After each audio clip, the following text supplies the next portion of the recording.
దేవుని యొక్క ప్రశస్తమైనటువంటి నామంన మీ అందరికీ వందనాలండి. ప్రార్థన చేసుకుందాం. జీవం గల దేవ, ఘనమైన తండ్రి, నీకు స్తోత్రాలు.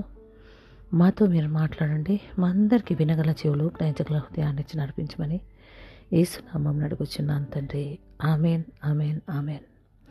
పరిశుద్ధాత్మ దేవుడు నన్ను ప్రేరేపించిన దాన్ని బట్టి ఈరోజు మీ ముందుకు వచ్చి మాట్లాడడానికి దేవుడిచ్చిన కృపను బట్టి దేవునికి ఎన్నో కృతజ్ఞతలు, వందనాలు చెల్లిస్తున్నానండి. జరుగుతున్నటువంటి కాలాన్ని బట్టి, ఇప్పుడు ఉన్నటువంటి పరిస్థితులను బట్టి చూస్తే ఎవరిని నమ్మాలన్నా ఎవరిని నమ్మకూడదు అర్థం కాని స్థితిలో ఉంటున్నామండి. అయితే మనం చూస్తే మొన్న ఒక చిన్న న్యూస్ చూశానండి. అందులో పెళ్ళైన తర్వాత 40 రోజులకే ఆవిడ డివోర్స్ అడిగింది అన్నటువంటి ఆ న్యూస్ చూసినప్పుడు నిజమే, ఏంటి అసలు లోకంలో జరుగుతుంది ఏంటి, 40 రోజులకే ఆమె డివోర్స్ అడుగుతుంది ఏంటి అని ఆలోచన చేస్తూ ఉన్నాం. అయితే చూడండి, నమ్మకం లేని చోట బంధాలు నిలవండి.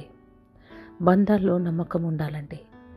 చాలా గమనిస్తే చాలామంది బంధాల నుంచి డివోర్స్ తీసుకోవడానికి కారణాలు ఏంటిదంటే నమ్మకం అనేది కావాలండి. చూడండి, మనం కీర్తనల గ్రంథంలో చూస్తే 62 కీర్తన 8వ వచనంలో చూస్తే, జనులారా ఎల్లప్పుడూ ఆయన యందు నమ్మిక ఉంచుడి. చూడండి, ఇప్పుడు మనుషుల యందు నమ్మకం లేకుండా పోతే దేవుని యందు మనకు నమ్మకం ఉందంటారా? చెప్పండి. దేవుని యందు నమ్మకం ఉంచుమని దేవుడు మాట్లాడుతూ ఉన్నాడు. ఈరోజు మనము దేవుణ్ణి నమ్మలేకపోతున్నాం.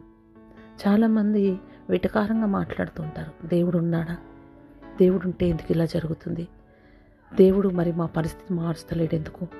ఇలాంటి మాటలు మాట్లాడుతూ ఉంటారు. దేవుడు ఉంటే, నువ్వు నమ్మకంగా ఉంటే నమ్మకమైన వానికి మెండైన దీవెనలు ఉన్నాయని వాక్యంలో ఉన్న ప్రకారం దేవుని యందు నువ్వు నమ్మకం ఉంచితే ఇవన్నీ జరుగుతాయి. కానీ నీ లోపల నుంచి మాటలు వస్తున్న మాటలు ఏంటిదంటే దేవుడు ఉన్నాడా అన్నటువంటి అవిశ్వాసపు మాటలు, దేవుడు ఉన్నాడా, ప్రభు ఉంటే ఎందుకు ఇలా జరుగుతుంది అన్నటువంటి ఆ మాటలతో ఆ విధంగా ఉన్నప్పుడు అందుకే ఇలా జరుగుతుంది అన్నటువంటి విషయాన్ని గమనించాలని ప్రభు పేరిట మీకు మనవి చేస్తున్నాను. కీర్తనల గ్రంథం 62 8వ వచనం నుంచి ఈరోజు మనతో మాట్లాడి ఉన్నారు. జనులారా ఎల్లప్పుడూ ఆయన యందు నమ్మిక ఉంచడే. నిజంగా ఎల్లప్పుడూ దేవుని యందు నమ్మిక ఉంచితే మీ జీవితాలు, మీ బంధాలు, మీ కుటుంబాలు అన్నీ కూడా సురక్షితంగా క్షేమంగా ఉండేటటువంటి కృప దేవుడు మీకు ఇస్తాడండి. బంధాలు నిలవకపోవడానికి కారణం ఏంటిదంటే నమ్మకం లేదండి. మనుషుల యందు నమ్మకం లేదు, దేవుని యందు నమ్మకం లేదు. దేవునితో ఉన్న బంధం నిలవాలంటే కూడా నమ్మకం అనేది చాలా అవసరం అండి. కాబట్టి నువ్వు ఎప్పుడైతే దేవుని నమ్ముతావో నీ జీవితంలో కార్యాలు చూస్తావు. ఎప్పుడైతే నువ్వు దేవుని నమ్ముతావో నీ జీవితము మార్చబడుతుంది. ఎప్పుడైతే నువ్వు దేవుని నమ్ముతావో నీ యొక్క పరిస్థితులు మార్చబడతాయి. ఎప్పుడైతే నువ్వు దేవుని నమ్ముతావో అప్పుడు నీకున్న స్థితిగతులన్నీ మారుతాయండి. కాబట్టి దేవుని యందే నమ్మిక ఉంచమని దేవుడి రోజు ఈ మాటలతో మిమ్మల్ని దీవించి నడిపించును గాక. ఆమెన్.